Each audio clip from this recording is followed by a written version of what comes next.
entertainment yin chun danen tine jago nena wa tumni dial ke tin dial kon bene galat krede ba ke jek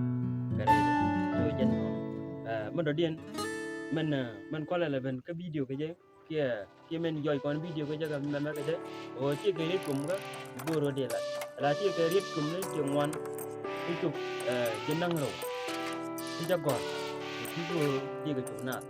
ka ko gor ben ne yani inderan tu ke tiani to deran ka ngai ken tiani to tona to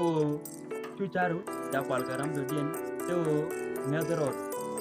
to chu cherku chu ku yuke e charu ajite ajimo chu charu janyon karam do dien lakin alawan kelung ko kana ga janangaro ken ga buku ni ken dia batte ke ritel mugoro nana dia kam ya jan kwal na la reda mo chagor chu charu jabat karam do dien chu charu jabat karam do dien I chu charu jabal karam do dien reda mo jen goro nana kono lat ke jabal jalan men par tu ko ba ala ara mala de me jala jal ade do anyo bo muna ka bagro ran ki wona ka chiang tel mi tala mit ka kende nyon tela kon kal ko dong de ran ti mala de jamo ay nga yes ti ki chong ko di ti no ta ka chong bo ko dem de me di lat ko ran te jiran bo di lat mala de me ko ngai je ja ka di me che te mo pat dinga tu lo de liang de tu era mala de mo wa ke ti ne na ke ti ne ya ta no ka ta no pat mala de me ki dunda e dundan kon so ko kuje mo bo kon utin ala ni de mo ne ke ni mo kana ka wona ka ni ja so go tunu ne de ka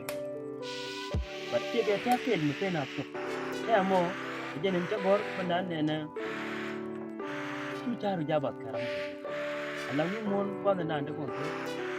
ti ke ne de bat charna kon ke la ra ta ti ta do ti ke dun mu bu idea so mi healing ki ji chat karam do din ki chane na la le dige la ji woka practice la le dige ki ji chat karam do din ba ji jo wa chara mo ni si mi di mo lon kala ni ki me la de mo si mi di mo lon kala ni ki ro de ter kala de bale ni to na gwe ni dan chaka gwe je ke chue ajen per ke ri dan ta ta ni ne chu charu ja bal karam do din ki chu charu ja kwal ka arama do din ala ni de tone bikin ji duel ba ji duel bele charo de bulut ti ga wen mala yo ke charo de bulut this is very impossible charo de bulut kala ne ba ji joge so mi shi linga mi ci gana wa jen tok de charo de bulut be fa so mi shi fa wa mon jangu kwal ga ji charo ja kwal ram do din nan ya wo ya go char mi de do nan la ga ya ne je le ne je ko charo ja but men ko da very important no ngo rana ja nei kon ala je ko en la nan le de ke jen la jino wa ba chi par we ji chwa li kwang wala chwa li goy en go chwa li goy chi je la very big chi je la me dini jan la chwa li kwang go chi je la ngo je chwa li jo ko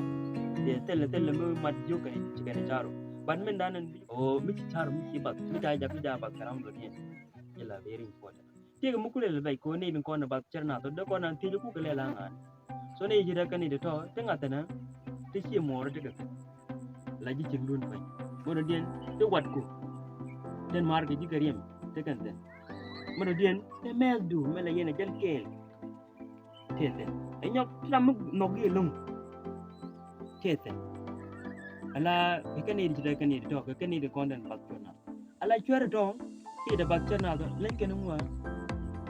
len ken ni chwer na na la ba ko bab ki men dul ji bab ko wer ko chwer mo na ngani yu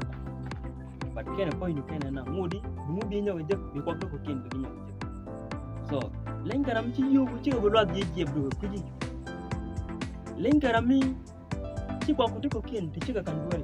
len ken ko ci ki charu mi kana ko ci ki charu mi ci kana na ko do bam la jen lat ko no mo na charu ja ko kana so mi ci ko le do le ni je mano ba ci ko to ana mane ajen ba kullu succeed alana mene men twala je etia ge je o la kon ja guje e easy but etia kitin konde nan kon ko char je la ngo char gen la mendana ko le so tu taru tu ja gi ja ko la ko je so mi ci badane me ala ci ngadne ne en rungu ko dia do de char rungu ko dia la okay butup kama nana la di mi ci chare be mi ci chare ti dul mi tet dul mi tra midi ka dong te li yu ke ci chare che ben ge so le ni je mi ci chare ti ga midi la le ni je ko di dia ko ni jala kon le no mo no kwa cha ka da ko ke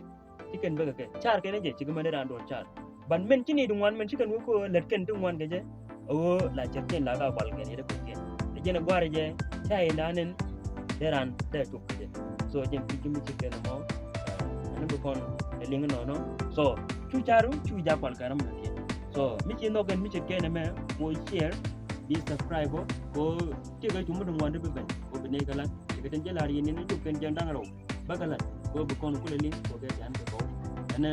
chu charu ja kwal